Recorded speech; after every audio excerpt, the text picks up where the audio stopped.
Prezadas senhoras e senhores, lideranças do movimento espírita desta e de outras cidades, queridos amigos e amigas aqui presentes, que Deus seja conosco e nos envolva na sua proteção. Em O Livro dos Espíritos, na questão 625, encontramos uma das colocações, proposta filosófica, que ficaria quase que inscrito no panteão da cultura universal, em um texto célebre, no qual Allan Kardec, interrogando as entidades responsáveis pela administração do progresso da Terra, faz a seguinte proposta de desafio: qual é o tipo mais perfeito que a divindade ofereceu ao ser humano para servir-lhe de guia e modelo? E os espíritos angélicos respondem em uma síntese: vede Jesus. Em algumas traduções, observe Jesus. Em outras traduções, apenas Jesus. Ao que Allan Kardec faz uma nota de consideração dizendo que Jesus é o tipo de perfeição moral a que a humanidade pode aspirar nesse mundo. Porquanto, se outros profetas e missionários ao virem à Terra, construtores de religião e de doutrinas, idealistas e pensadores, homens e mulheres de vanguarda que anteciparam o progresso nos seus tempos, se eles em alguns momentos se equivocaram, misturando ideias puramente humanas com conceitos espirituais, Jesus foi sumamente perfeito, porque ele era um espírito sumamente puro e a sua doutrina é um reflexo perfeito da lei cósmica, da lei divina ou natural.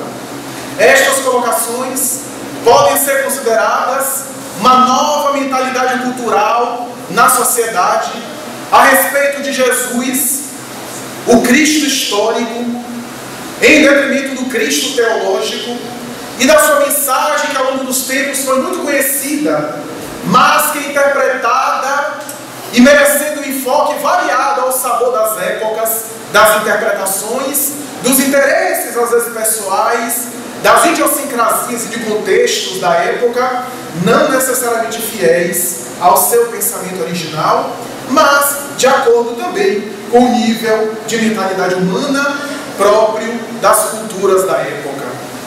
A grande verdade é que foi na década de 80 do século passado que duas autoridades máximas da ciência, da psiquiatria, diante da APA, Associação Psiquiátrica Americana, que deram uma declaração que deixou essa entidade estupidificada em uma situação quase constrangedora para a ciência acadêmica, nos seus bolsões, em sua maioria materialista. Essas duas personalidades que tinham carreiras brilhantes na psiquiatria, que possuíam uma vasta trajetória, uma jornada especial na área das ciências da mente, de prestígio, de valor, de uma certa notoriedade, de tal forma que eram reconhecidos, homenageados, e a sua palavra autorizada era colocada de uma maneira quase que inquestionável. Refiro-me a Melanie Klein, a notável psicanalista infantil, autora de uma série de obras, talvez a maior referência em psicologia infantil ao lado de Anna Freud, e ao seu lado, de Melanie Klein, Carl Johnson, um notável psiquiatra que é uma espécie de referência na área das psicoses, da esquizofrenia. Essas duas personagens chegaram a público para dizer, diante das entidades acadêmicas que os acompanhavam, particularmente a Associação Psiquiátrica Americana já referida, que ouviram eles dois dizerem o seguinte: nós somos ateus, somos materialistas, não somos religiosos, mas depois de anos fazendo tratamentos e estudando a mente, particularmente a mente das alucinações, dos delírios, as alterações que acontecem nas perturbações de natureza mental, chegamos à conclusão que a melhor terapêutica para portadores de doenças mentais severas, de enfermidades mentais graves, essas terapêuticas mais eficazes são todas elas que nós elaboramos, baseadas no perdão, na caridade, conforme se encontra no Evangelho de Jesus. Esta, talvez, foi a primeira vez que dois cientistas de prestígio internacional chegavam diante dos holofotes da ciência, arriscando inclusive as suas carreiras para serem vistos com preconceito e declararem que Jesus e a sua mensagem especialmente não fazia parte ou não era apenas um ícone das religiões do passado, das colocações dogmáticas da Idade Média, com as quais a ciência teve tanto que lutar, mas a sua mensagem revelava uma essência muito mais terapêutica, uma mensagem que tinha um valor para a criatura, para além das religiões. A sua mensagem, a partir daquele momento, chamava a atenção de estudiosos, de pensadores, que se sensibilizaram com a sua proposta, entendendo-a muito mais de uma maneira para ser utilizada como ferramenta para o cotidiano das pessoas, do que regras moralistas, teológicas, dogmáticas, que eram até então apresentadas e ensinadas na religião e faziam apenas parte do campo religioso. Era, portanto, uma mentalidade nova, que começava a se interessar pela mensagem de Jesus com um valor diferente, não associado a crenças específicas, mas porque sua proposta tinha uma sabedoria que até então era liminarmente ignorada pelos pensadores em geral, porque desde quando a ciência começou a navegar com as suas asas para estabelecer as suas bases fundamentais, empíricas, epistemológicas, metodológicas, teve que lutar contra a intolerância do fanatismo, dogmática, da ortodoxia da fé ultramontana, que tentou enclausurar o seu pensamento, o seu progresso, e era natural que os pensadores denomeada, os grandes intelectuais de todos os tempos, pais da futura ciência, tiveram que fazer um divórcio com a fé cega ancestral e a grande conquista do conhecimento, do progresso, que fomentava o avanço dos alargados horizontes para se tentar compreender o cosmo, a vida do planeta e dar melhores condições de vida ao ser humano. É natural que a ciência tivesse que se afastar da religião.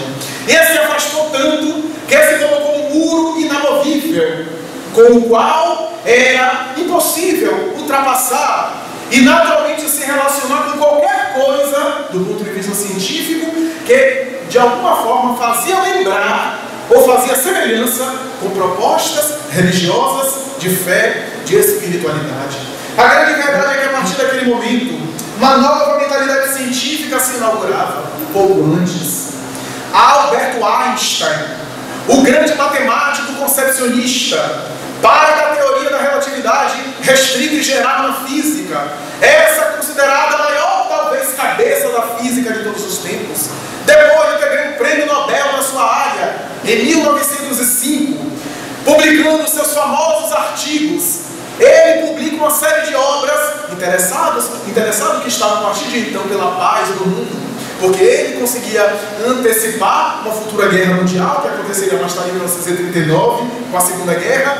Ele fez uma espécie de movimentação e tentava encontrar uma solução para o problema da paz. E em uma das suas obras, Como Eu Vejo o Mundo, Einstein, depois de fazer uma análise a respeito de Spinoza, o grande filósofo holandês com o qual ele se simpatizava, fazia análise sobre várias personalidades e mensagens culturais, filosóficas, religiosas ao longo dos tempos, declara em um momento emocionante da obra que no cristianismo ele encontrava os germes básicos da cura da sociedade. Ele usa esses termos, da cura da sociedade, porque no cristianismo estão os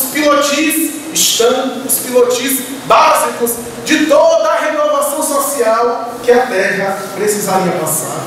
Um pouco depois dele, já no final da sua existência, Carl Gustav Jung, o notável psiquiatra suíço, discípulo de Freud, na década de 60, que vai ser a década que o mataria, declararia de maneira enfática em uma das suas obras chamada Aion, o simbolismo do si mesmo, onde ele faz a estruturação da sua teoria a respeito do self, palavra inglesa que é a tradução de selbst, a palavra alemã que ele utilizava, e que traduzida ao português significaria literalmente o si mesmo, que significa, em termos gerais na sua teoria, o lado profundo do ser humano, o lado em germe que fomenta a maturidade, seria o ser total, o ser profundo que nós somos, aquele elemento com o qual o indivíduo precisa descobrir, fazer o seu autoconhecimento, conectar com ele e assim por diante. E fazendo a estruturação dessa teoria na obra referida,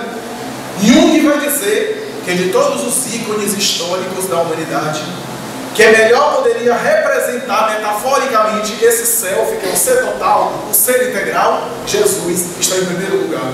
E mais adiante ele vai dizer, sem entrar nas considerações religiosas que ele tinha cuidado de fazer, porque não a colocava nem a favor nem contra propostas de religião, vai dizer que a mensagem de Jesus tem elementos especiais que não estão apenas na religião, mas que servem para, de uma maneira geral, a criatura ser feliz e para ajudar a criatura no seu autoconhecimento, no seu autoaprimoramento.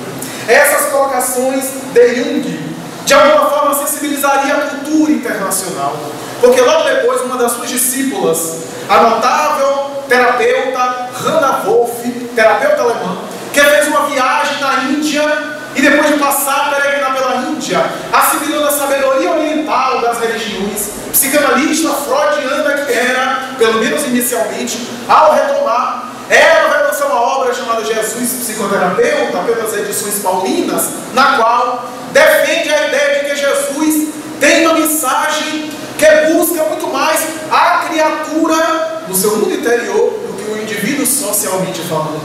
A mensagem dele, dizia Hannah Wolff, é muito mais voltada para o homem interior do que para o homem social. Porquanto, o homem interior realizado, o homem interior que se descobre, ele é na sociedade já feliz e já é um elemento de fomentação de progresso na sociedade. Essas ideias de Wolff, que ela exclama de uma outra forma, quando coloca que a mensagem de Jesus é toda ela feita de contrastes, de aparentes paradoxos e de um ritmo quase sinfônico, onde há sempre uma tese, uma antítese e uma síntese, ou pelo menos uma proposta e mais tarde uma conclusão. Buscai primeiro o reino de Deus e a sua justiça, apresentação, e tudo mais vos será acrescentado, conclusão. Bem-aventurados os pobres pelo Espírito, apresentação, porque deles é o reino dos céus, conclusão. Quase como se fosse uma balada poética, um ritmo sinfônico, para, de acordo com a mentalidade oriental, que era mais oral do que escrito, deixar mais gravado na mentalidade popular aquelas informações que deveriam também chamar a atenção, daí utilizar termos conhecidos e alguns fortes, para sensibilizar as massas e chamar a atenção para a necessidade do indivíduo se despertar, para o indivíduo se conhecer, para ser feliz.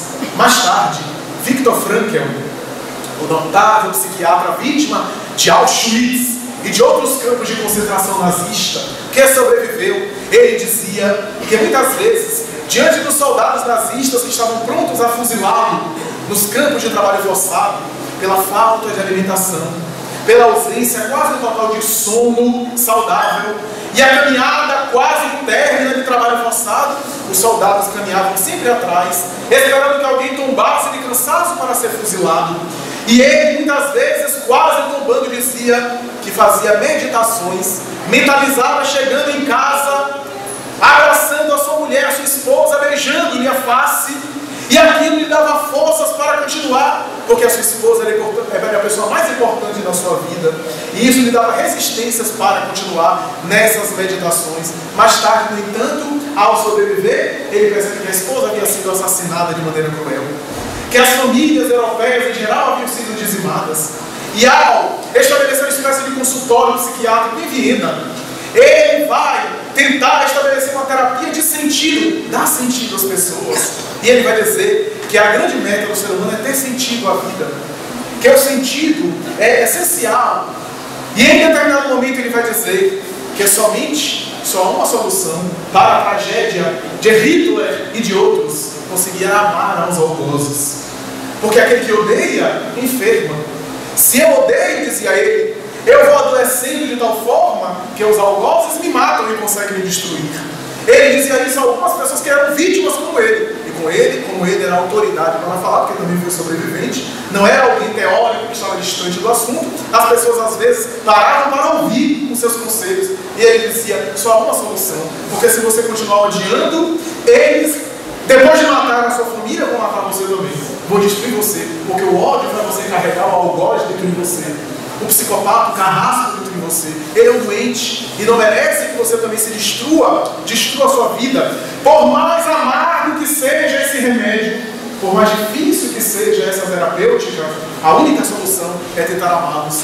E isso nós encontramos na tradição do cristianismo.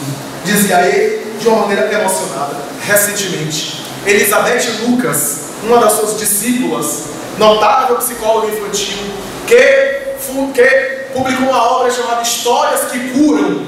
Ela, que muitas vezes pega crianças com traumas e através de histórias que conta e dialogando com crianças, vai estimulando que a criança vá concluindo a história, uma história que tem a ver com o seu trauma, que tem a ver com o seu conflito, e vai ajudando a criança a concluir aquela história de uma maneira bem elaborada, para trabalhar aquela situação, experiência traumática. Ela vai declarar nessa obra que todas as histórias que ela elaborou são baseadas nas parábolas de Jesus. Os contos mais notáveis que a humanidade já viu. Augusto Cury, psiquiatra brasileiro, que até hoje se declara ateu, ele vai dizer que a mensagem de Jesus, independente de religião, tem uma tônica que revela uma inteligência acima da média, que na Hebreia, no mundo judeu, na época, não era possível. Não é possível alguém inventar essa história, porque aquele que inventou deveria ter uma inteligência, não apenas intelectual, mas emocional, privilegiada. Embora discure, a maioria dos historiadores hoje não duvida que Jesus foi uma personalidade que realmente existiu, já está ultrapassada a ideia de que Jesus foi um mito criado pelo povo hebreu, o arquétipo do herói, do Messias, do Salvador. É natural pensar que Jesus tinha uma inteligência acima do convencional. Não apenas na sua mensagem que elaborava de uma maneira tão perfeita, porque entendia de muitas coisas que hoje a psicologia tenta alcançar, mas também na sua inteligência de intencionalmente preservar a sua mensagem para o futuro. Porque quando nós vemos as suas parábolas, não eram apenas as parábolas para tentar traduzir de uma maneira simples aquilo que ele tentava dizer, que era muito profundo e muito complexo. E ele sabia que as massas em geral, com níveis de conhecimento variado, não conseguiriam assimilar muitas informações. Então, com os elementos simples das parábolas, ele transmitiu o básico. Mas aquelas parábolas tinham níveis de gradação. A depender do nível de consciência da criatura, a pessoa poderia penetrar mais ou menos na essência do ensinamento. O básico, todo mundo saía sabendo. Mas o nível mais profundo, a depender do nível de maturidade da pessoa, para não perturbar as pessoas em geral, aqueles que não estavam ainda preparados. Então ele transmite as parábolas, mas Cury vai dizer também, as parábolas é uma estratégia para preservar a sua mensagem das futuras adulterações. Porque uma frase isolada eu posso adulterar. Eu mudo um sinal, uma vírgula, uma pontuação. Mas se eu mudar uma história, qualquer detalhe que eu mudar da história, a história perde sentido. Fica sem sentido, sem nexo, sem lógica. Então como é que a gente pode adulterar, por exemplo, a parábola do bom samaritano? Está perfeitamente ali elaborada, mantida na sua essência. Qualquer coisa que eu modifique, a história não tem sentido mais. A parábola dos talentos, a parábola dos festim de bodas, a parábola das 10 virgens loucas e 10 virgens prudentes, e assim por diante. A parábola do semeador, que fala dos diferentes níveis de consciência através do terreno fértil. Cada nível de consciência, hoje estudado pela psicologia transpessoal, obedece a uma ética e uma regra que ele estabelece no terreno fértil, uns que frutificou, outros que não deu 60, 30, 100 por 1, conforme está enunciado nas parábolas.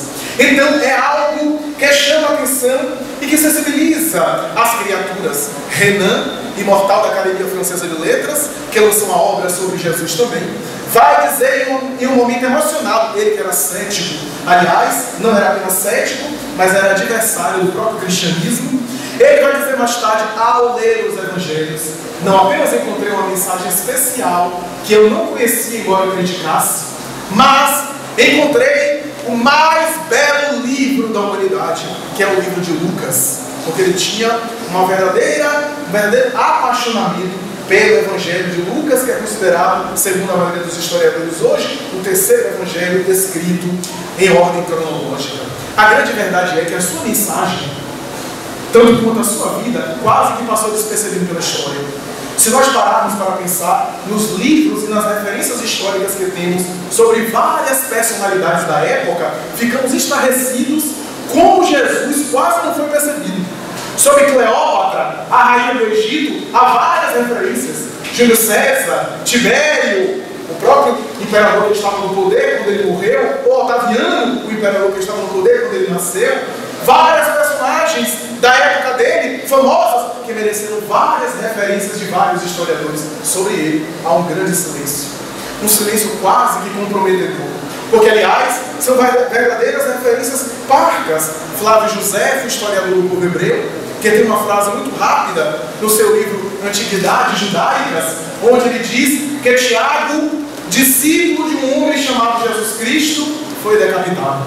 E nada mais. É uma referência muito esparsa, muito econômica. Mais tarde, Tácito, nos seus anais históricos, vai dizer que por volta do ano de 62, Nero, o imperador de Roma, desencadeou uma cruel perseguição aos cristãos, responsabilizando pelo incêndio que tomou conta de Roma, a ponto de colocar a culpa neles, porque eles tinham crenças diferentes do povo romano, do povo patrício, e a partir daí os cristãos eram levados a verdadeiras torturas e a verdadeiros sacrifícios, holocaustos. Mais tarde, Plínio, o jovem historiador, em uma carta a Trajano, o imperador de Roma na época, a partir do século II, vai dizer que os cristãos se reuniam, às vezes em cemitérios, em catacumbas, ao amanhecer do dia, oravam diante do sol e procuravam ser frugais, ter uma vida de abstinência, de disciplina, de fazer o bem ao próximo e de orar sempre a um homem chamado Jesus,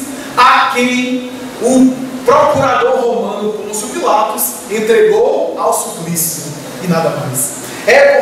São, portanto, 4 referências.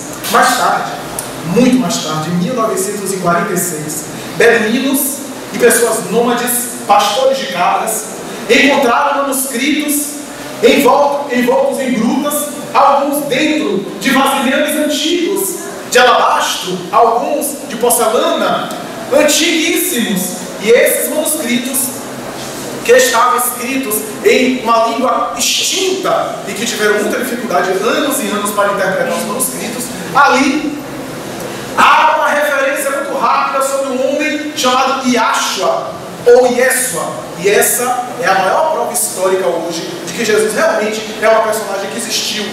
Porquanto esses manuscritos, chamados manuscritos de Qumran, ou manuscritos do Mar Morto, revelam algumas informações que nós temos nos 4 evangelhos. A maior biografia a respeito dele e o maior tratado jornalístico sobre a sua mensagem.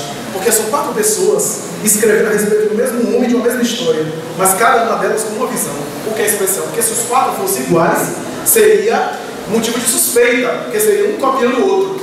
Mas é cada um com o seu enfoque. No Sermão da Montanha, Mateus capítulo 5 diz que ele subiu a montanha. Lucas, no mesmo sermão, diz que ele desceu a montanha. Dizem os historiadores que o aclive deve ter sido não tão muito grande. Então, a depender de onde o indivíduo se colocava, o indivíduo desceu ou subiu. Porque era um planalto muito sutil, quase uma planície. Então, era algo que, a depender do enfoque da massa, da multidão, é até paradoxal. 4 deles, 2 conheceram diretamente ele e 2 nunca estiveram pessoalmente com ele. Marcos e Lucas não estiveram com ele. E Mateus e João vivenciaram as experiências diretas com ele. Portanto, são 4 pessoas, cada uma delas com um enfoque específico e especial que nos chama a atenção. Mateus escreve o Evangelho para o hebreu. O Evangelho de Mateus é todo feito para o hebreu, para os seus irmãos de raça. Daí o Evangelho de Mateus apresenta sempre o Jesus que é o Messias esperado. Tem identificar, inclusive, com velhas tradições do Torá, do Antigo Testamento, fazendo analogias e referências ao Antigo Testamento, que Jesus era o Messias esperado, o Messias aguardado, era o Messias querido. Marcos, possivelmente o segundo a escrever, João Maria Marcos, que era filho de uma mulher notável, Maria de Jerusalém, uma das mulheres piedosas citadas no Evangelho, que esteve no momento da cruz. Essa mulher extraordinária, que era viúva e tinha uma condição econômica muito boa, abriu a sua própria residência para receber os primeiros cristãos primitivos e fazer os primeiros cultos, antes mesmo da primeira igreja cristã primitiva na estrada de Jope, em Jerusalém.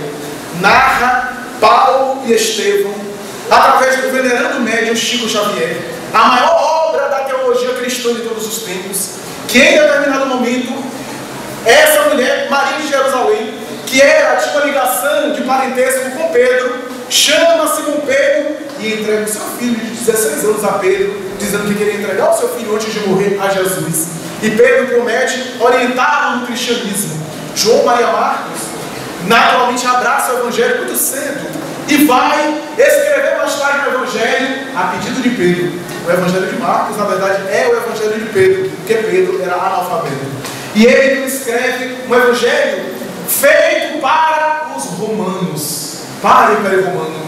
Daí Jesus é apresentado no Evangelho de Pedro como aquele que faz milagres, que cura, que produz fenômenos. Isso interessava ao povo de Roma, acostumado ao panteão mágico dos deuses, ao culto da mitologia dos deuses. Então o Evangelho de Marcos é sintético, é rápido, eu diria até aqui para nós, me permitam, é um Evangelho velozes e furiosos. Quando a gente começa a ler, já acabou. Então o Evangelho é muito rápido, muito sintético, que fala dos fenômenos, apresentando Jesus quase que como a semelhança de um Deus acima de todos os deuses romanos, porque isso interessava ao povo de Roma. Lucas, que é dos quatro, é o mais intelectual do ponto de vista acadêmico, era médico, era grego, escreve o Evangelho feito de detalhes, detalhes que passam despercebidos pelos outros evangelistas. É o homem que vai analisar de maneira racional alguns momentos especiais e algumas narrativas que ficaram despercebidas. O Evangelho de Lucas, na verdade, nós sabemos hoje, graças ao mesmo Paulo e Estevão, obra psicografada por Chico Xavier, que é quando Paulo estava nos momentos finais para ser assassinado por decreto de Nero e do seu Tigelinos, o seu braço direito, o chefe dos pretorianos, Paulo, caminhando já algemado para ser decapitado, vai ser acompanhado por Lucas, que se fez seu discípulo, e diz a pena memorável de Emmanuel, que Paulo olha para Lucas e diz: se eu pudesse e tivesse tempo, escreveria também o Evangelho. Mas escreve tu, Lucas. Escreve, vai a Éfeso, na cidade de Éfeso, e conversa com Maria Santíssima, Maria de Nazaré, a mãe de Jesus, e colhe o depoimento dela. E ele vai mais tarde, diz Emmanuel, e encontra aquela mulher de rara beleza, conversa com ela, e o Evangelho de Lucas é quase o Evangelho de Maria de Nazaré, acrescentado também o depoimento de Maria de Madalena, que estava com Maria de Nazaré em Éfeso, vai ser o depoimento delas duas, e baseado também nas experiências que ele teve com o apóstolo Paulo. E o último Evangelho é do discípulo amado, João, que abraçou e que seguiu Jesus com 16 anos de idade, aproximadamente. João vai escrever o Evangelho místico, entre aspas, feito de símbolos muito difíceis. Para mim, utilizar de uma palavra conhecida, é o Evangelho esotérico com S, a linguagem dos iniciados, em detrimento do exotérico com X, dos não iniciados. A linguagem metafórica, simbólica. No princípio era o Verbo, e o Verbo se fez carne. Todo o Evangelho é um Evangelho feito de elementos muito difíceis, porque vai ser João mais tarde que vai ter também a visão apocalíptica do final dos tempos, morais, dos tempos de revolução que estão se dando hoje em nosso planeta. A grande verdade é que nessa época, os escribas, que eram copistas, copiavam os pergaminhos de Levi, de Mateus, mais tarde de Marcos e assim por diante, e passavam adiante. E ao longo da história surgiu várias edições, várias manifestações desse Evangelho, várias traduções desse mesmo documento, algumas que divergiam alguns detalhes, algumas que eram edições em hebreu, outras que eram já tentativas de tradução para o grego, e algumas que eram tentativas ainda muito pobres, e algumas muito rudimentares, de tradução para o latim, chamada essas traduções de itálicos, que ficariam conhecidas, e mais tarde o bispo de Roma, porque mais tarde começou-se a modificar aquela religião simples, e o sacerdote de cada igreja, o sacerdote principal era chamado de bispo, e o bispo de Roma, mais tarde foi decretado pelo imperador, pelos imperadores romanos, que o bispo de Roma era o bispo principal. Mais tarde surgiria o bispo de Roma, seria chamado de Papa.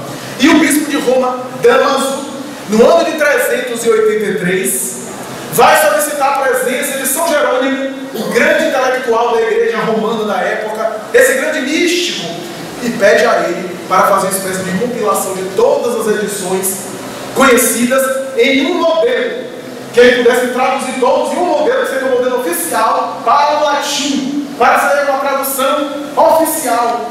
E ele mais tarde escreve ao Papa Damaso dizendo assim: você não sabe o que você me pede. A humanidade no futuro vai me condenar sempre. As pessoas vão sempre me encarar como farsante, como charlatão. Traduzir esses documentos é muito difícil, porque eu vou colocar sempre as palavras que eu acho mais adequadas. E pode ser que outros discordem. E traditore é traidore. A ideia do tradutor é traidor. A ideia latina de traduzir e trair, de adulterar, de corrigir, de achar que vai corrigir alguma coisa, de ter a pretensão de alterar alguma coisa. E ele vai dizer: eu só faço o que você me pede, primeiro, porque vós sois o bispo de Roma, a quem eu devo obediência. E depois, porque eu sou fiel à verdade e devo seguir o dever de ser fiel à verdade em todos os tempos. E é verdade, ele foi muito condenado em vida. O próprio Santo Agostinho discordou daquela tradução, mas a tradução ficou a Vulgata Latina, o Novo Testamento para o vulgar, daí a Vulgata Latina. Mais tarde ele também fez com Salmos, o Saltério, e mais tarde o Antigo Testamento. E hoje as Bíblias que nós temos, na sua grande maioria, todas elas são edições, atualizações, adaptações, edições novas da Vulgata Latina, que tem como base essencial. A grande verdade é que a mensagem dele é excepcional. É excepcional porque gira, de uma forma geral, em torno de um conceito. E se nós conseguirmos entender esse conceito, entendemos quase que toda a sua mensagem, de uma maneira geral, pelo menos, se não de maneira profunda. O conceito é o reino dos céus. Aliás, há duas expressões que ele coloca no Evangelho: o reino dos céus e o reino de Deus. O reino dos céus aparece no Evangelho de Mateus. E hoje nós sabemos por quê. Porque o hebreu, e o Evangelho de Mateus era para o hebreu não podia ficar falando o nome de Deus em vão. Daí não utilizava o reino de Deus, mas o reino dos céus, para não falar o nome de Deus em vão. No Evangelho de Marcos e de Lucas aparece o reino de Deus, porque não era evangelhos para o hebreu, e não era evangelho de hebreus. Então, é essa a diferença. Esse conceito, o reino de Deus e o reino dos céus, já era conhecido. Antes do Antigo Testamento, alguns profetas já falaram do reino dos céus. Mas o hebreu acreditava numa monarquia de Yahvé, de Jeová, uma monarquia material, que deveria governar os destinos do mundo e humano em algum momento. Dominar e colocar Israel como todo no mundo e dominar todos os outros povos. Era a ideia política, de ganância, a ideia ambiciosa. Jesus quase sempre começava as suas parábolas dizendo: o reino dos céus é semelhante a, e contava uma parábola. O reino de Deus é semelhante a, e contava uma história. Ele tentava, diz Carlos Juliano Torres Pastorino, no seu Sabedoria do Evangelho, tentava traduzir uma coisa que é muito abstrata. Ele tentava colocar em palavras uma coisa que é muito difícil de interpretar e dizer: o reino dos céus. Aliás, essas duas expressões se complementam: reino dos céus e reino de Deus. Reino de Deus dá a ideia do substantivo do reino. Quem é o rei? Deus. Daí o reino de Deus dá a ideia de quem é o rei. E reino dos céus dá a ideia da origem desse reino. Onde é esse reino? Nos céus. A ideia de que nos céus haveria um reino, e quanto mais elevado os céus, os 7 céus e assim por diante, que é a tradição hebraica, a tradição grega que estabelecia 11 céus, desde Ptolomeu, em que o último havia o Empírio, a morada dos mais bem-aventurados. Era a ideia astronômica que se tinha na época. Jesus utilizou então uma ideia que se conhecia, que se aceitava, que as pessoas entendiam, para transmitir ensinamentos profundos e especiais. A grande verdade é que é difícil entender essa expressão reino de Deus, porque Jesus consegue apresentar esse conceito do reino de Deus e reino dos céus de uma forma muito diferente daquilo que o hebreu imaginava, daquilo que o judeu acreditava. E ele consegue fazer de uma maneira que, se nós hoje lermos o Evangelho, percebemos que há dois conceitos que ele dá, dois significados que ele dá à mesma expressão. Uma que é exterior, para onde a gente vai e para onde a gente deve sintonizar.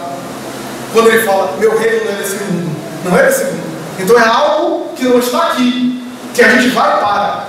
Porque se fosse desse mundo, eu não seria entregue à justiça, disse ele. O reino de Deus não é alcançado com aparências exteriores. Ele dizia isso. Então não é um mundo material, é um outro mundo para onde a gente deve ir, sintonizar. E ele falava a respeito desse mundo, quando ele estabelecia compensações, os aflitos, os que choram, porque serão consolados no reino de Deus. Então é outro lugar para onde a gente vai. É, portanto, um reino exterior, transcendente. Mas também há outros momentos que ele fala do mesmo conceito, ou melhor, da mesma expressão, com outro conceito, outro significado, interior. E em alguns momentos ele se refere ao reino de Deus, ao reino dos céus, como sendo algo interno, uma plenitude que a pessoa deve encontrar, uma bem-aventurança, um estado de paz, e uma coisa sintoniza com a outra, uma coisa complementa com a outra.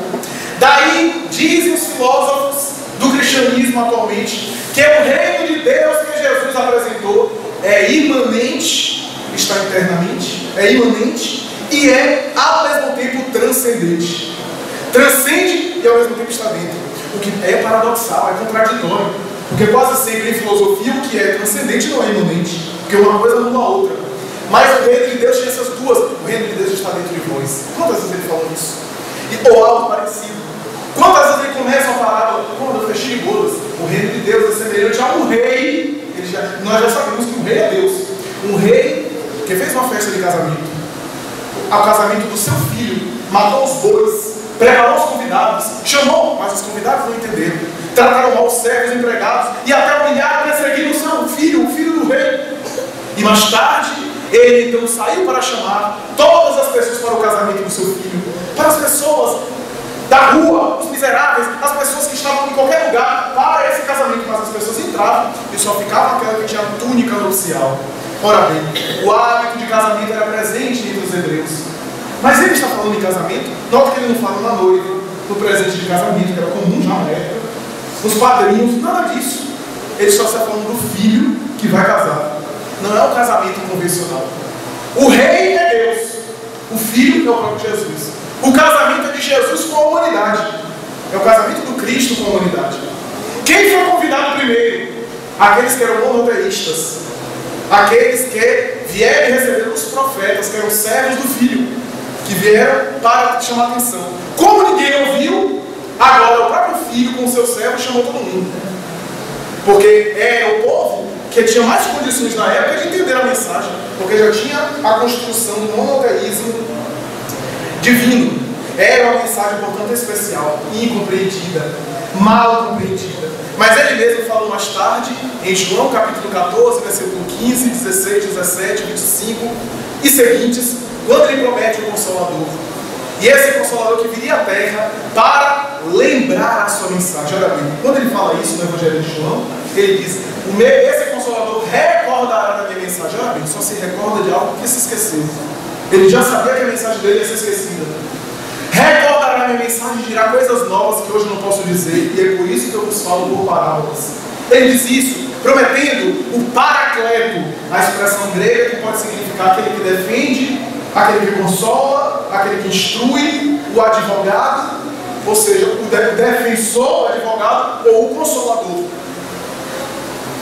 18 séculos depois, vai ser Allan Kardec quem traz, através dos espíritos imortais, as informações que servem de base essencial para a doutrina espírita, provando a imortalidade da alma, as comunicações dos espíritos que voltam do mundo espiritual para se comunicar. Ele mesmo disse no sermão profético de Marcos e em outros momentos do Evangelho, que quando eu voltar, ele não falava ele falava que o Filho do Homem voltar em sua glória. Ele não dizia que viria em pessoa, ele dizia que o Filho do Homem voltará voando sobre as estrelas, sobre os anjos, nas nuvens, e as estrelas cairão sobre o céu. As estrelas cairão do céu à terra, ele dizia isso. Em vários momentos do Antigo Testamento, vemos essa expressão, um exército de estrelas que guia o exército de Yahvé nas guerras religiosas e assim por diante. E ele utiliza a expressão idiomática conhecida. As estrelas mais tarde cairão do céu. Que expressão é essa? Que expressão curiosa. Allan Kardec, depois de publicar o Livro dos Espíritos em Paris, em 1864 publica uma obra chamada Da Imitação do Evangelho. Mais tarde, os próprios Espíritos disseram que o título não ficou muito bem, que era necessário elaborar um outro título, e ele coloca então o Evangelho segundo o Espiritismo. Uma obra em que os Espíritos voltam para falar sobre o Evangelho de Jesus e trazer os ensinamentos básicos para a convivência, para a ação da caridade, para a ação do bem, para a prática da vida cotidiana. E nesse Evangelho, no prefácio, há a comunicação de um Espírito chamado Espírito de Verdade, em Paris, em que a comunicação começa mais ou menos assim, surgindo depois que nós peguemos essa comunicação, está lá no prefácio: os Espíritos do Senhor, que são as estrelas do céu, em algumas traduções, em outras tem assim, que são as virtudes dos céus, caem sobre a terra como um imenso exército, que faz chamar a atenção, dissipar a mentira, esclarecer a verdade, confundir os orgulhosos e dizer a verdade de maneira direta. As estrelas que caíram do céu seriam os Espíritos, as comunicações mediúnicas, que chamariam a nossa atenção para a verdadeira prática. No próprio introdução da obra, Allan Kardec coloca o objetivo da obra, e ele coloca: no Evangelho de Jesus nós temos 5 itens especiais de enfoque. O primeiro, os atos comuns da vida de Jesus, os atos comuns que ele vivenciou: o batismo, aquilo que ele se adaptou e se submeteu à cultura para respeitar a cultura da época, as tradições, os atos comuns da vida do Cristo. O segundo, as ideias que serviram de base para os dogmas da igreja, é o segundo. O terceiro, os milagres. O quarto, as profecias, as predições. E o quinto, o ensino moral. E Kardec vai dizer: os 4 primeiros não nos interessam. O que nos interessa é o ensino moral. O que é que ele deixou para nós de mensagem? O que é que ele reservou para todos nós? E os Espíritos apoiam, vindo explicar algumas mensagens que eram consideradas controvertidas, dar-nos uma ideia para que a gente entenda de uma maneira mais simples e mais direta a síntese da sua proposta, que está baseada no amor. O só mandamento da pregação: que vos ameis acima de todas as coisas, amando a Deus acima de todas as coisas e a próximo como a si mesmo. Aliás, quando os escribas proporam isso, qual é o maior mandamento da lei? Ele então, para não ser pego em armadilha, porque os fariseus estavam sempre como uma espécie de sindicato, querendo pegá-lo em uma situação embaraçosa, ele sabia disso. Desde quando ele entrou no templo de Jerusalém, interpretou o texto de Isaías e ficou conhecido, os fariseus começaram a fiscalizar. Eram doutores da lei, porque o judiciário e o religioso se misturaram. A ética que regulava a sociedade era a ética religiosa, e as autoridades religiosas eram autoridades também judiciárias, eram juízes do Sinédrio. Então iam fiscalizar em cada lugar. Mas ele conhecia o Torá como ninguém. Ele conhecia como se tivesse na sua mente tudo decorado. Então as pessoas se aproximavam: qual é o mandamento da lei? E ele diz: amar a Deus acima de todas as coisas. Ele não está falando de original, já está isso em Moisés. Ele está repetindo um ensinamento da lei antiga para que ninguém possa colocar nada contra ele, para que ninguém possa argumentar nada contra a sua proposta, dizendo que ele está atacando a lei, ele está se fundamentando na lei. Amar a Deus acima de todas as coisas. Moisés já tinha dito isso como um mandamento básico do hebreu. Mas eu vos dou um segundo que é semelhante àquele: amar ao próximo como sendo a si mesmo. Aí ele inaugura a nova ética. As pessoas ficaram estarrecidas. Alguns poderiam entender esse conceito, que já está lá em Samuel, no Levítico: ama teu próximo como a ti mesmo. Mas esse próximo, porque a palavra próximo entre os hebreus pode ser tanto qualquer pessoa, como próximo, o familiar, aquele que está próximo. Mas para que não deixasse nada em dúvida, logo depois ele diz: aprendestes o que foi dito: amareis o vosso próximo e odiareis o vosso inimigo. Eu, porém, vos digo: amai os vossos inimigos, fazendo bem àqueles que vos perseguem e vos caluniam, a fim de receber a recompensa do Pai que está nos céus. Porque se amais apenas aqueles que vos amam, qual a vossa recompensa? As prostitutas, os pecadores, as pessoas eram muito preconceituosas, principalmente o segmento da prostituição, e as pessoas de má vida. Então Jesus utilizava isso para dizer: as pessoas de má vida fazem a mesma coisa, amam aqueles que as amam. Os publicanos mexiam a ferida do hebreu, porque os publicanos eram cobradores de impostos. Os hebreus odiavam os cobradores de impostos, detestavam porque eles cobravam impostos exorbitantes para recolher para Roma, ficavam detestados, porque ficavam ricos naquele cargo público. Roma era tão esperta que, ao invés de cobrar diretamente, pegava um hebreu deles, entre eles, e colocava como cobrador de imposto. E ele ficava detestado. Zaqueu, e assim por diante, o próprio Levi, Mateus, e assim por diante. Então, e aí Jesus fala, os publicanos também fazem a mesma coisa. Amam aqueles que os amam. Quanto a vós, amai os vossos inimigos. Fazei o bem àqueles que vos perseguem. Orai por aqueles que vos caluniam, a fim de receber a recompensa do Pai que está nos céus, que faz chover sobre os bons e os maus, que faz nascer o sol sobre os homens de bem e os ingratos. Sede perfeitos, como perfeito é o vosso Pai Celestial.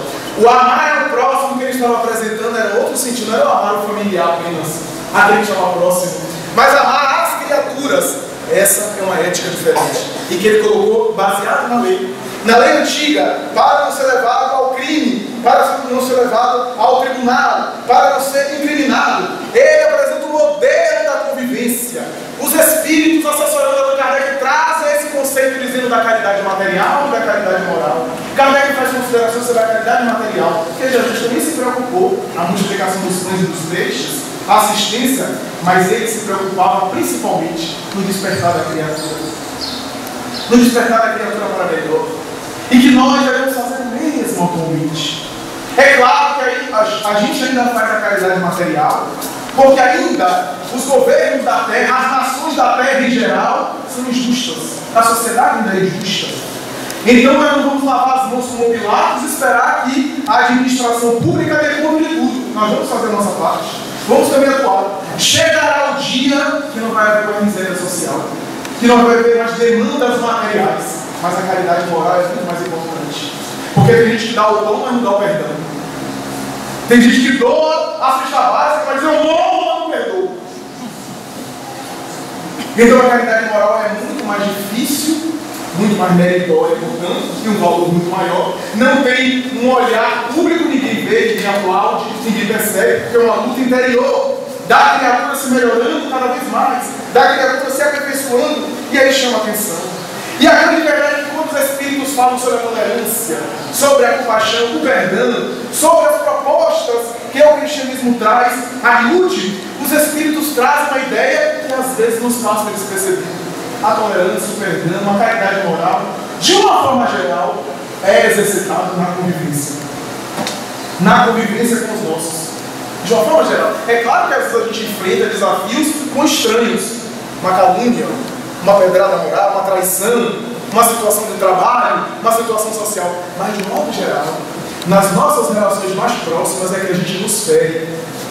Que nós nos ferimos reciprocamente. Daí a necessidade da tolerância, do perdão, das pequenas renúncias. Nós falamos tanto em perdão, mas se alguém fala alguma coisinha dentro de casa, a gente não esquece, tem que voltar ao assunto. Não, eu tenho que falar porque senão eu vou ter um troço. Tem um troço. Não tem não. É só o ego maravilhoso que não aguenta ficar calado. Tem que falar, tem que dar um troco, tem que revidar. Coisinha de nada, é o filho que falou uma coisa, é a esposa que acordou de mau humor, é o marido. E nós não esquecemos e temos que voltar ao assunto. As pequenas, a gente fala de Chico Xavier, das renúncias grandiosas. E nos esquecemos dessas pequenas renúncias, do ceder em pequenas coisas. E recalcitramos a miúde, caímos a miúde nas mesmas inquietações, desses apegos, dessas situações que necessitariam do perdão. O Berto Roden, o notável pensador espiritualista, em uma das suas obras notáveis, Metafísica do Cristianismo, vai dizer que a palavra perdoar tem a ver com perdão, perdoar, tem a ver com um conceito latino que é doar de todo. Ele vai dizer que o perdão tem a ver com a doação de si mesmo. A caridade moral, o indivíduo dá uma coisa. A caridade material, o indivíduo dá uma coisa. A caridade moral, o indivíduo se dá, que é muito mais grandioso e mais nobre.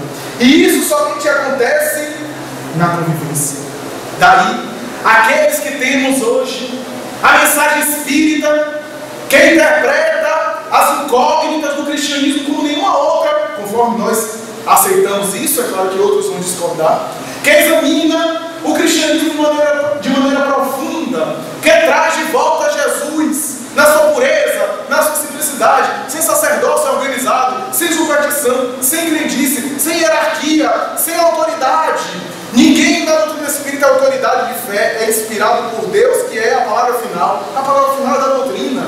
Todos nós somos irmãos, alguns que estudaram mais, outros menos, alguns mais experientes, que já têm uma certa caminhada, que a gente ouve, que a gente compartilha. Mas ninguém é a palavra infalível, absoluta, senão a palavra do mundo espiritual, que é um consenso, que vai nos informar, que vai nos dizer, nós espíritas, que temos esse patrimônio maior, que temos esse conhecimento maior, temos também uma grava de responsabilidade na convivência, na tolerância entre nós, entre os nossos, na família, na comunidade espírita, em que nós somos convidados também às pequenas renúncias, em prol de algo maior, em prol de algo mais grandioso, ao invés de ficarmos disputando coisas nenhuma, quinquilharias que não têm valor, doar água purificada antes ou depois, e há brigas e há grupos que se desfazem por isso.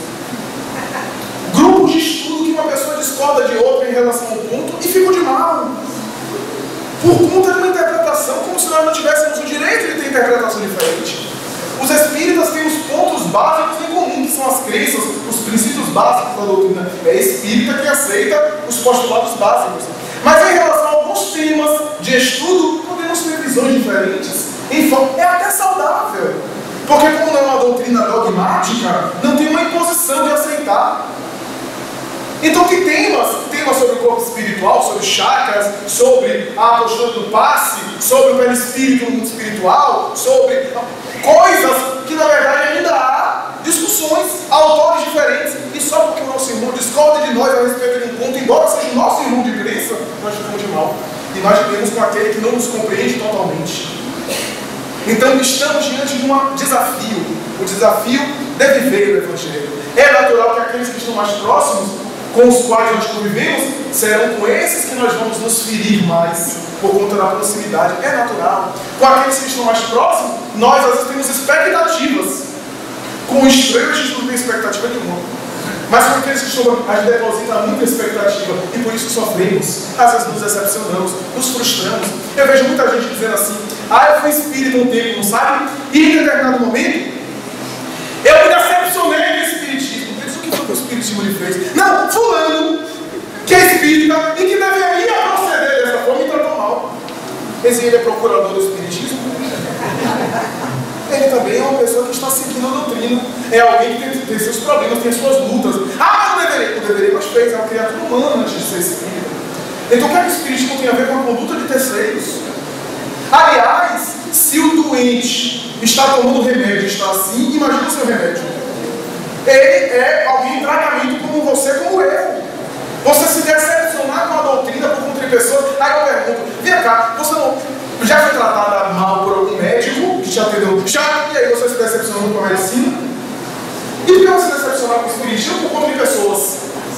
Temos que diferenciar as pessoas, o movimento, que são de humanos como nós, imperfeitos, feito de caprichos, de exigências, que às vezes queremos fazer da doutrina o sabor dos nossos caprichos pessoais, mudar a doutrina ao sabor dos nossos interesses, e a doutrina, que é uma mensagem que está acima das pessoas, que o mensageiro morre e a mensagem continua. Então vejamos a importância dessa convivência, da oportunidade que temos, principalmente nesse mundo, nesse momento de transição, de vivermos os valores doutrinários, de vivenciarmos os bons valores da doutrina. O maior fenômeno não é o mediúnico, embora nós, de uma maneira geral, nas casas espíritas, estamos tão preocupados com as reuniões mediúnicas exclusivamente. Não é que a gente não deve estar preocupado, mas exclusivamente com as tarefas mediúnicas. Nos esquecendo da vivência do Evangelho de Jesus, da vivência fora, com os nossos. Doutrina e espírito na mediúnica com carinho, e chega em casa a esposa rebelde, o espírito rebelde, doutrina ela também. O marido também. Doutrina. Então assim, eu gosto de cuidar de idosos.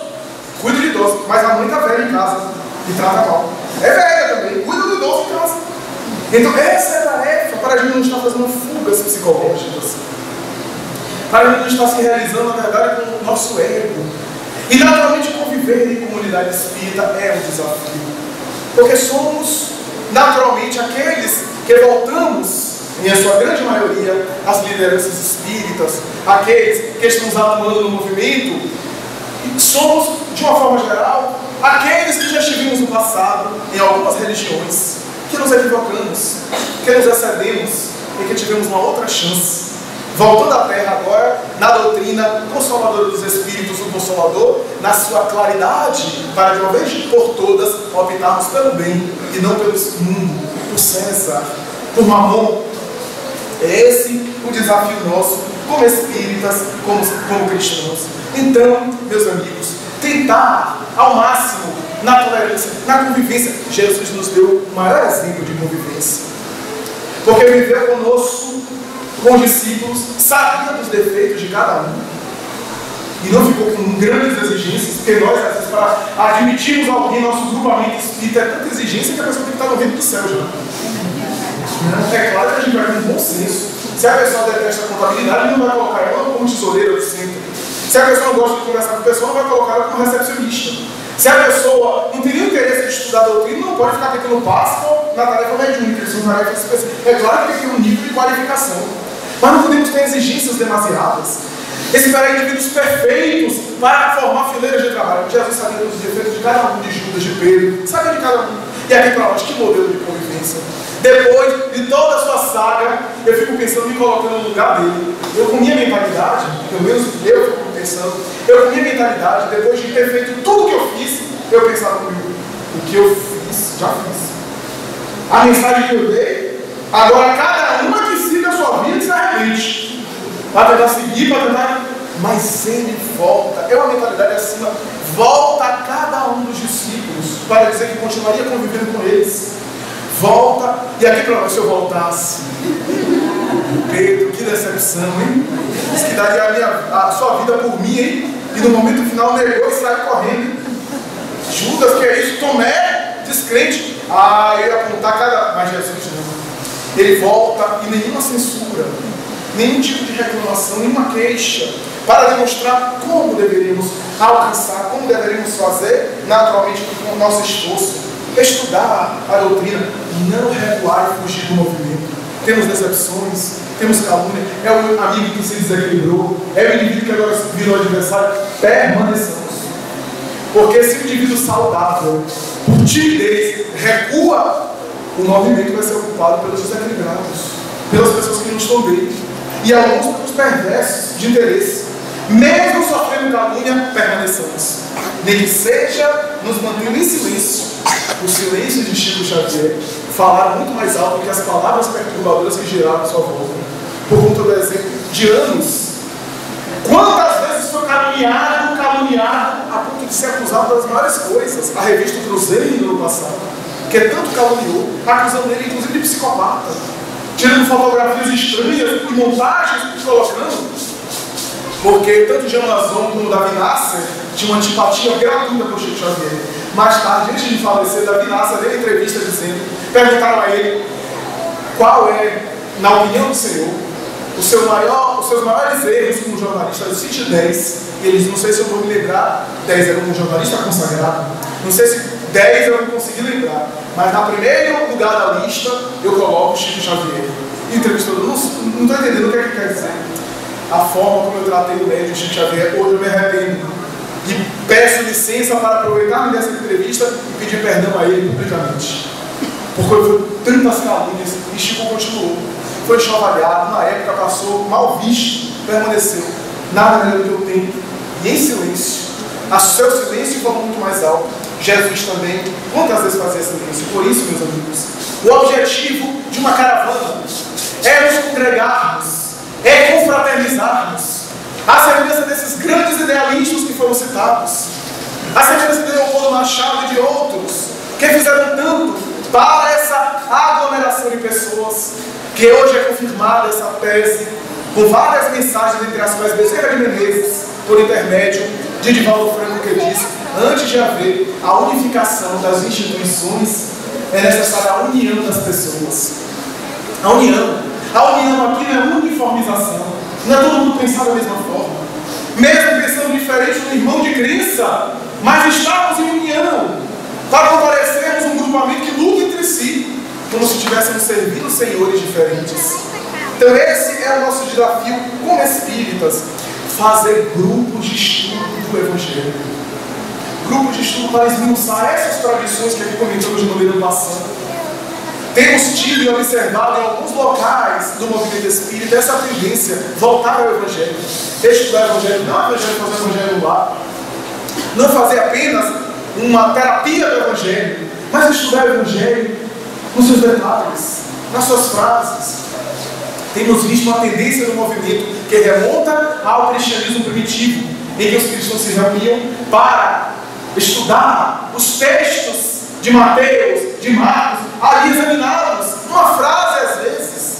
Temos tentado fazer isso com as nossas limitações e temos visto o resultado entre as pessoas. Estudar o Evangelho de maneira esmiuçada, que há muita sabedoria. Eu já sei de cor. Não sabe não. E mesmo que saiba, às vezes há frases e conceitos que falam. Por que Allan Kardec escolheu esse trecho de Mateus, quando em Marcos tem o mesmo trecho, ele preferiu o Evangelho de Mateus? São perguntas que nós podemos fazer. Por que a palavra da paciência no Bem-aventurados os brancos e pacíficos? Será que a paciência é um desdobramento da pacificação? Misericórdia, por que a indulgência está no item Bem-aventurados misericordiosos? Será que a tolerância é um desdobramento do olhar misericordioso, que é um olhar de compaixão? Mísero, aí o Humberto Rode vai dizer misericordioso é a pessoa que é voltada para os míseros, os necessitados, material e moralmente falando, e não se ofende. Então que beleza interpretarmos, entendermos essas colocações através de grupos de estudo, para cada vez mais estarmos em contato com Jesus, trazer Jesus para a nossa vida do dia a dia, estudarmos as outras coisas da doutrina. Nós espíritas estudamos tanta coisa, física quântica, biologia molecular, Pietro Baldi, tudo isso respeitável, teses fantásticas que enriquecem a nossa cultura, que aglutinam conhecimentos, mas nunca esquecer do Evangelho de Jesus, que segundo os Espíritos é a máxima ética que reflete a ética cósmica que nós estamos vivenciando. Então, meus amigos, estudar, não fugir do movimento, em alguns momentos não partir para agressões pessoais, para questões pessoais. Allan Kardec deu o exemplo máximo.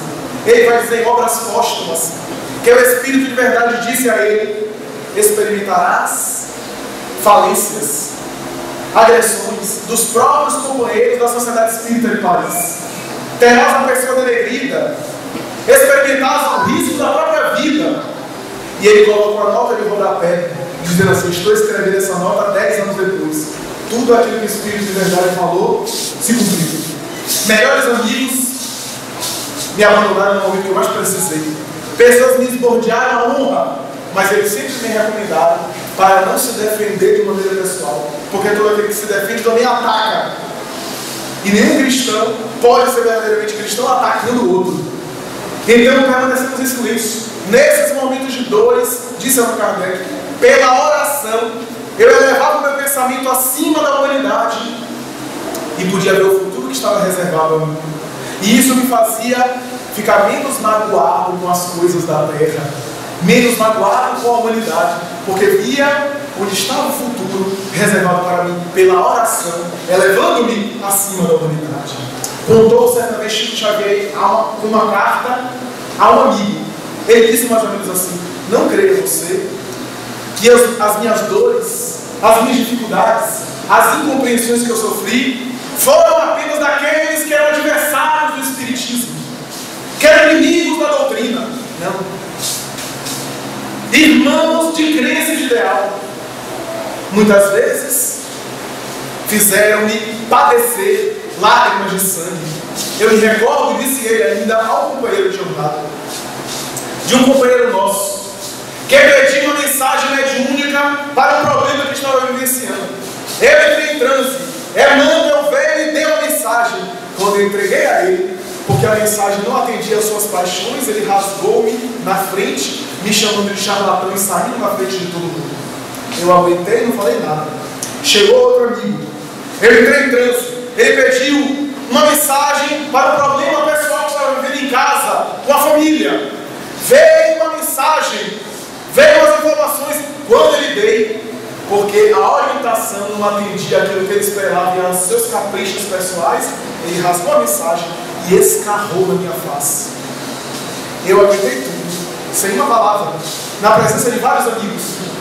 O que mais me doeu é que também ninguém disse nada. tranquilo, sorri até, mas quando cheguei em casa não pude aguentar as lágrimas e chorei. Emmanuel me apareceu e me disse: não te entristeças. Você que carrega o farol do conhecimento espírita, o farol da fé, e quem carrega o farol tem que se iluminar primeiro. E aqueles que se encontram na escuridão vão tentar diminuir a claridade, a luz. É natural. Da próxima vez que uma situação dessa se repetir, enxuga a tua face da saliva do teu irmão e diz: deve ter chovido. E continua servindo.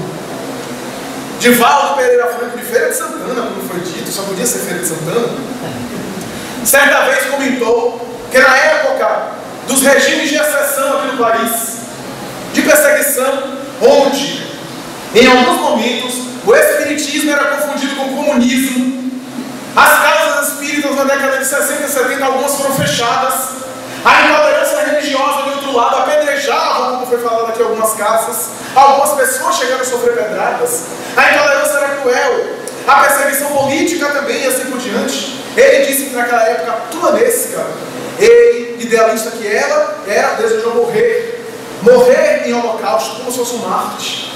E ele dizia: eu queria morrer como um mártir. Lembrava dos mártires cristãos, já ficou emocionado. E um dia Joana de Angeles apareceu e ele disse: minha irmã, eu queria tanto morrer. Já pensou fazer uma palestra espírita, ser fuzilado? Estava na época dos fuzilamentos, na época de Cuba, onde as pessoas iam para o paredão, e assim por diante. Ele já fazia viagem, já tinha ido para Cuba, para Portugal, a ditadura de Salazar, e assim por diante. Ele dizia que queria morrer como se fosse um paredão, um fuzilamento. Ele já pensou morrer pela fé espírita? Saiu no jornal, orador espírita, assassinado, etc. Eu queria morrer em homenagem à fé espírita. Joana sorriu e disse assim: eu vou levar o seu requerimento aos guias espirituais do Brasil e vamos ver o que eles acham, aqueles que são responsáveis pelo movimento espírita. Ele disse: eu fiquei ansioso. Eu já fiquei angustiado, inquieto, já aguardando.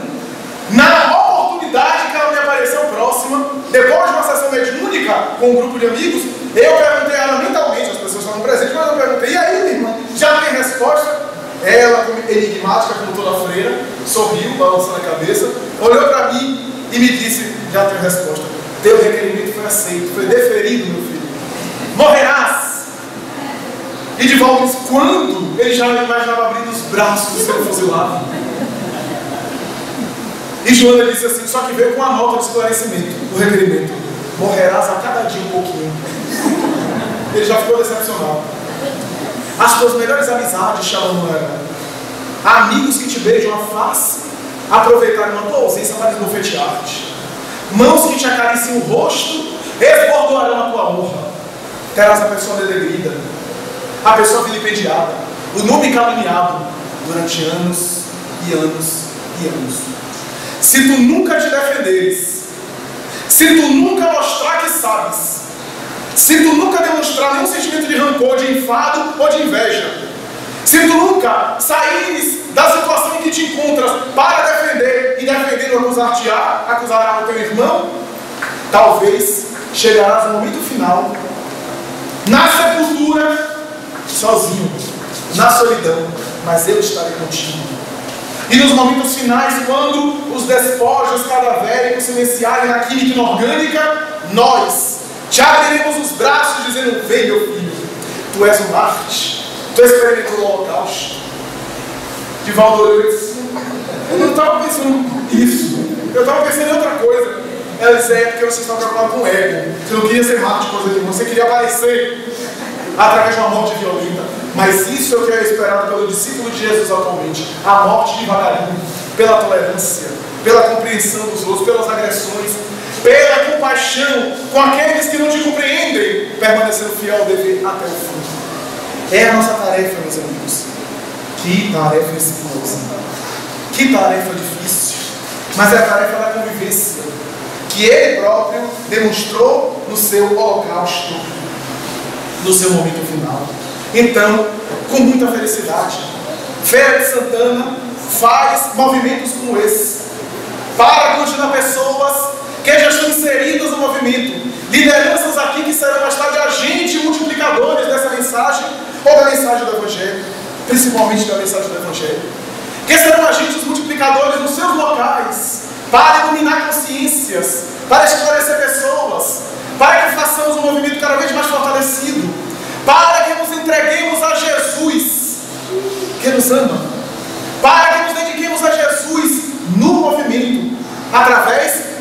cadência suave e terna do poeta galileu, para dizermos, de uma maneira emocionada, somos espíritas, como diz Leopoldo Machado aqui citado.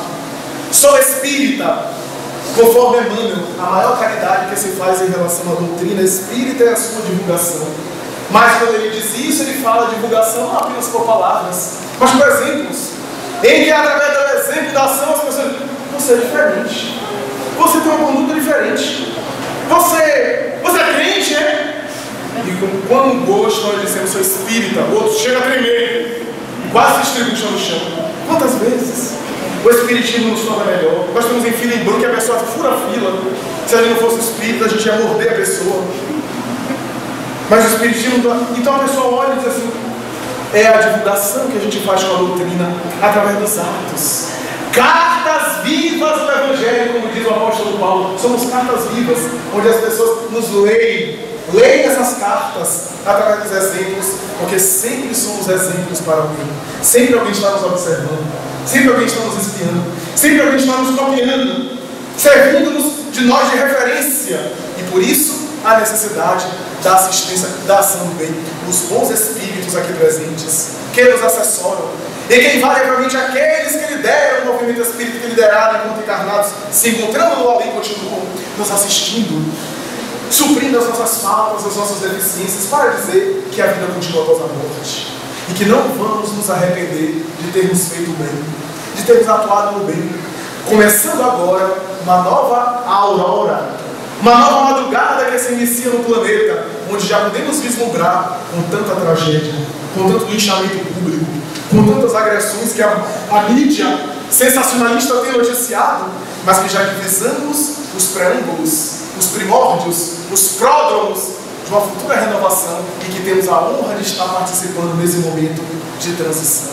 Podemos dizer, conforme disse o Espírito José Silveiro Horta, louvado seja, Senhor, na glória do lar celeste, pelo bem que nos trouxeste do Evangelho Redentor, na tarefa renovada que o teu olhar nos consente, de espírito reverente clamamos pelo teu amor.